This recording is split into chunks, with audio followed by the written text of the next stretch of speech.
This channel does not promote any violent, harmful, or illegal activities. All content provided by this channel is meant for an educational purpose only.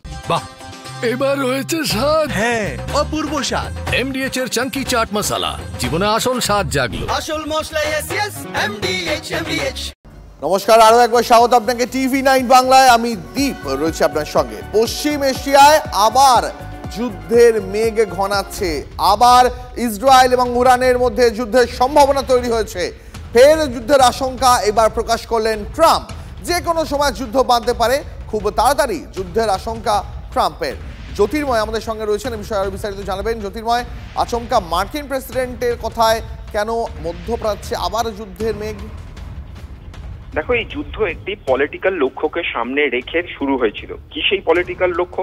ইসরায়েলের তরফ থেকে স্পষ্টভাবে যে কথা জানানো হয়েছে যে যতক্ষণ পর্যন্ত না ইরান তাদের নিউক্লিয়ার গবেষণা এবং বিশেষত নিউক্লিয়ার বোম তৈরির যে চেষ্টা তারা করছে তা বন্ধ করবে, ততক্ষণ পর্যন্ত এই যুদ্ধ চলবে। এবং একই সঙ্গে তারা খুব স্পষ্টভাবে জানিয়ে দিয়েছিল যে একেবারে ইরানের মাটিতে এই মুহূর্তে রেজিম চেঞ্জ না করা পর্যন্ত তারা থামবে না। সেই দুটো লক্ষ্যের একটাও কিন্তু এখনো পর্যন্ত সম্পূর্ণভাবে পূর্ণ হয়নি, এবং বরং উল্টো দিকে দাঁড়িয়ে ইরান খুব স্পষ্টভাবে ঘোষণা করে দিয়েছে, তাদের সুপ্রিম লিডার খামেনি খুব স্পষ্টভাবে তিনি জানিয়ে দিয়েছেন যে কোনো পরিস্থিতিতেই ইউরেনিয়াম এনরিচমেন্ট তারা থামাবেন না। তাদের যে নিউক্লিয়ার গবেষণা, সেই গবেষণা তারা চালিয়ে যাবেন এবং শান্তিপূর্ণভাবে নিউক্লিয়ার শক্তিকে ব্যবহার করার পূর্ণ অধিকার তাদেরও রয়েছে। এবং এই কথা শুধুমাত্র বিবৃতি দিয়ে নয়, ইউনাইটেড নেশনসে দাঁড়িয়েও তারা বলে দিয়েছেন। স্বাভাবিকভাবেই এই পরিস্থিতি যখন তৈরি হয়ে রয়েছে, তখন যে কোনো সময়তে আবার দুটি দেশের মধ্যে বৈরিতা বাড়তে পারে। এবং যে খবর আমরা সূত্র মারফত পাচ্ছি যে ইরানের নেতারা, তারা এই মুহূর্তে যারা শাসক দল, যাদের হাতে ক্ষমতা রয়েছে, তারা ডাক দিয়েছেন যে জিউসদের হাতে তৈরি সমস্ত জিনিস যেন মানুষ বর্জন করে। অর্থাৎ কোথাও একটা জাতিগত বিদ্বেষের জায়গাও ছড়ানো হচ্ছে। আর এখান থেকেই যে আবহ তৈরি হচ্ছে, তাতে আবারও দুটি দেশের মধ্যে যে কোনো সময় সংঘাত বাঁধতে পারে এমন আশঙ্কা কিন্তু কূটনৈতিক মহলও করছিল। এবং সেই জায়গাটাই স্পষ্ট করে দিলেন স্বয়ং মার্কিন প্রেসিডেন্ট ডোনাল্ড ট্রাম্প তার বিবৃতির মধ্যে দিয়ে। জ্যোতির্ময়, অনেক ধন্যবাদ তোমাকে। এই মুহূর্তে আমাদের সঙ্গে এক্সপার্ট রয়েছেন, প্রাক্তন সেনাকর্তা কর্নেল দীপ্তাংশু চৌধুরী রয়েছেন আমাদের সঙ্গে। কর্নেল চৌধুরী, আমরা যা এই মুহূর্তে জানতে পারছি, মধ্যপ্রাচ্যের আকাশে আবার ঘনাচ্ছে যুদ্ধের মেঘ। মার্কিন প্রেসিডেন্ট একেবারে নিজে আশঙ্কা প্রকাশ করেছেন যে কোনো মুহূর্তে আবার ইরান ইসরায়েল দুপক্ষের মধ্যে যুদ্ধ বেঁধে যেতে পারে। কি বলবেন? আমার মনে হয় মার্কিন যুক্তরাষ্ট্রে ট্রাম্প গতকাল একটু রেগে গেছিল সংবাদ মাধ্যমের সামনে, CNN এবং আরো যে আমেরিকান সংবাদ মাধ্যম আছে, কারণ আবার সত্যিটা হয়তো দেখিয়ে দিয়েছিল তাদের এই বিরাট রাষ্ট্রের যে B2 বম্বার গেল। আর তারপর ট্রাম্প যে বললেন যে অবিলিটেড করে দিয়েছে, মানে পৃথিবীর থেকে মুছে দিয়েছিল ইরানের এই 3টে নিউক্লিয়ার ইনস্টলেশন। যখন জানতে পারলো, তাদেরই পেন্টাগন যখন দেখালো, ডিফেন্স ইন্টেলিজেন্স এজেন্সি, যেটা পেন্টাগনের একটা ডিপার্টমেন্ট, তারা তাদের রিপোর্ট অনুযায়ী হ্যাঁ, ওপরের ইনফ্রাস্ট্রাকচার ভাঙা হয়েছে, কিছু ইনফ্রাস্ট্রাকচার যেগুলো জমির ওপর নষ্ট হয়েছে, কিছুটা জমিও বাংকার বাস্টারে নষ্ট হয়েছে। কিন্তু কোর এরিয়া যেখানে ইউরেনিয়াম এনরিচমেন্ট ফিউল ছিল, যেটা নিউক্লিয়ার ফিউল, সেটা আইদার ইরান কোথাও না কোথাও সরিয়ে দিয়েছে, অথবা সেই জায়গাটা কিন্তু টাচ করতে পারিনি। সেটা উনি হয়তো বুঝতে পেরেছেন, দেরি হলেও সত্যি।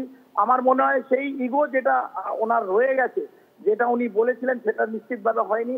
এবং ইরান ইসরায়েলের তো আজকের থেকে না, দ্বীপ, এটা লম্বা তার হিস্ট্রি আছে। ইরান ইসরায়েলের একটা রেজিম চেঞ্জের ব্যাপার আছে, ইরানের রেজিম চেঞ্জ করবে, সেই সমস্ত নিয়ে আমার মনে হয় না ঘটনা যেটা এগোচ্ছে, যেদিকে প্রবাহ এগোচ্ছে, সেটা এক্ষুনি শেষ হয়ে যাবে। আমাদের কিন্তু একটু ক্লোজলি মনিটর করতে হবে। অনেক ধন্যবাদ আপনাকে কর্নেল চৌধুরী। পশ্চিম এশিয়ায় ফের যুদ্ধের মেঘ, আবার ইসরায়েল ইরান যুদ্ধের সম্ভাবনা, ফের যুদ্ধের আশঙ্কা প্রকাশ করলেন ডোনাল্ড ট্রাম্প। যে কোনো সময় যুদ্ধ বেঁধে যেতে পারে, খুব দ্রুতই আবারও যুদ্ধের আশঙ্কা ট্রাম্পের গলায়। এই মুহূর্তে স্ট্র্যাটেজিক এক্সপার্ট শুভাশিস ব্যানার্জি আমাদের সঙ্গে রয়েছেন। শুভাশিস দা, আমরা এই মুহূর্তে যেমনটা জানতে পারছি, আবারও ইরান ইসরায়েলের মধ্যে যুদ্ধের সম্ভাবনা। কোথাও কি ডোনাল্ড ট্রাম্পের মাথার মধ্যে এটা ঘুরছে যে ইরান যে 400 কেজি ইউরেনিয়াম সরিয়ে ফেলেছে, সেটা দিয়েই আবার তারা পরমাণু বোমা বানিয়ে ফেলতে পারে? তাই কি আশঙ্কা প্রকাশ করলেন মার্কিন প্রেসিডেন্ট? দেখুন, যে কোনো নেগোসিয়েশনে বিভিন্ন রকম স্টেপ থাকে, তার মধ্যে একটা স্টেপ হচ্ছে কনক্লুশন।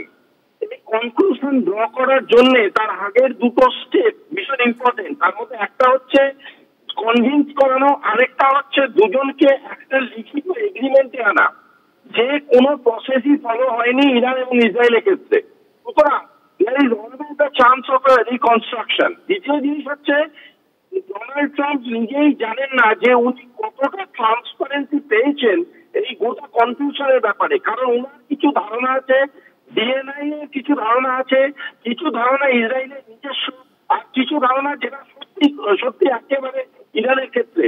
সুতরাং কোনটার বেসিসে কনফ্লিক্টটা কন্টিনিউ করার প্রবাবিলিটি আছে এটা উনি নিজেই বুঝতে পারছেন না। তবে হ্যাঁ, looking at the history and the relationship that Iran and Israel had আর হ্যাভিং, যে কোনো মুহূর্তে এটা রিকনস্ট্রাক্ট করতে পারে এবং যে কোনো মুহূর্তে এটা রিবিল্ড হতে পারে আবার করে, যেটা কোনো মতেই একটা সুখবর নয় এই বিশ্বের জন্য। বেশ, সুভাষিস অনেক ধন্যবাদ আপনাকে। গতকালই ন্যাটো সম্মেলনে সেখানে মার্কিন প্রেসিডেন্ট তিনি দাবি করেছেন যে ইরান এবং ইসরায়েলের মধ্যে দীর্ঘদিন ধরে যে সমস্যা চলে আসছে, যে সংঘর্ষ চলে আসছে, সেটা তিনি প্রোঅ্যাক্টিভলি থামিয়েছেন এবং দুই দেশকেই তিনি বাণিজ্যিক চুক্তির মাধ্যমে এক টেবিলে আলোচনায় বসার জন্য আহ্বান জানিয়েছেন এবং মার্কিন প্রেসিডেন্টের জন্যই যে ইরান এবং ইসরায়েলের মধ্যে সংঘর্ষ বিরতি হয়েছে সেটাও তিনি গতকালই ন্যাটো সম্মেলনে আবার দাবি করেছেন ডোনাল্ড ট্রাম্প। আর এর পাশাপাশি ডোনাল্ড ট্রাম্পের গলায় আশঙ্কার মেঘ, তার কারণ এই মুহূর্তে মার্কিন প্রেসিডেন্ট তো বটেই, মার্কিন ভাইস প্রেসিডেন্ট এবং হোয়াইট হাউসের পেন্টাগনের একটা বড় অংশ তারা মনে করছে ইউরেনিয়াম প্ল্যান্ট থেকে অন্তত 400 কিলোগ্রাম তেজস্ক্রিয় ইউরেনিয়াম ইরান কোনো গোপন ঘাঁটিতে সরিয়ে ফেলেছে। যা জানতে পারা যাচ্ছে এই 400 কিলোগ্রাম ইউরেনিয়ামের মাধ্যমে অন্তত 10টা পরমাণু বোমা ইরান তৈরি করে ফেলতে পারে, এমনই আশঙ্কা আমেরিকার। এদিকে সুর চড়িয়েছে ইসরায়েলও। ইরানের বিরুদ্ধে লড়াই হলে নামতে প্রস্তুত ইসরায়েল। ইরান পরমাণু কর্মসূচি শুরু করলেই ফের হামলা। নেতানিয়াহুর হুঁশিয়ারিতে নতুন করে যুদ্ধের আশঙ্কা তৈরি হয়েছে। এই মুহূর্তে ইসরায়েল তারাও কিন্তু আশঙ্কা প্রকাশ করছে এবং পাশাপাশি ইসরায়েল আরেকটা কথা স্পষ্ট করে দিয়েছেন ইসরায়েলের প্রধানমন্ত্রী বেঞ্জামিন নেতানিয়াহু। তিনি স্পষ্ট করে দিয়েছেন যে সংঘর্ষ বিরতি হলেও তারা প্রত্যেক মুহূর্তে ইরানের ওপর নজর রাখছেন। যদি কোনো সময় ইরান এই সংঘর্ষ বিরতি লঙ্ঘন করে তাহলে পুরো দমে ইসরায়েলি সেনা তারাও প্রত্যাঘাতের জন্য প্রস্তুত, জানিয়ে দিয়েছেন ইসরায়েলি প্রধানমন্ত্রী। আরে এর মাঝে একটা প্রশ্ন উঠছে যে কোথায় লুকিয়ে রয়েছেন খামেনি, কাদের সঙ্গে রয়েছেন? এখনো কোনো খোঁজ নেই ইরানের সর্বোচ্চ নেতার। প্রায় এক সপ্তাহ হয়ে গেল জনসমক্ষে কোনো বিবৃতি দেননি খামেনি। তিনি যা মেসেজ পাঠাচ্ছেন চিরকুটের মাধ্যমে। ইরানের এই ধর্মীয় নেতার অস্বাভাবিক নিরাপত্তা নিয়ে প্রশ্ন উঠছে। প্রাণনাশের হুঁশিয়ারির পর নিরাপদ আশ্রয় খামেনি, এমনটাই সূত্রে খবর। ইরানের সর্বোচ্চ নেতা নিরাপত্তায় রয়েছে ইরানেরই এলিট বাহিনী। নিজের উত্তরসূরি নামও বেছে রেখেছেন খামেনি, কিন্তু খামেনি কোথায়? এখনো কি তিনি বাংকারেই লুকিয়ে রয়েছেন? এটাই এই মুহূর্তের সব থেকে বড় প্রশ্ন। কেন তিনি প্রকাশ্যে আসছেন না? যদিও তিনি বারবার বার্তা পাঠাচ্ছেন ইরান ইসরায়েলের মধ্যে সংঘর্ষ বিরতিকে ইরান কিন্তু তাদের জয় হিসাবেই দেখছে, কিন্তু এই ধর্মীয় নেতা কেন নীরব রয়েছেন, কেন কোনো প্রকাশ্যে এসে বার্তা দিচ্ছেন না, এই নিয়ে প্রশ্ন উঠতে শুরু করে দিয়েছে। মার্কিন হামলায় ব্যাপক ক্ষতি হয়েছে ট্রাম্পের এই চোখ রাঙানির পর অবশেষে স্বীকার করল ইরান।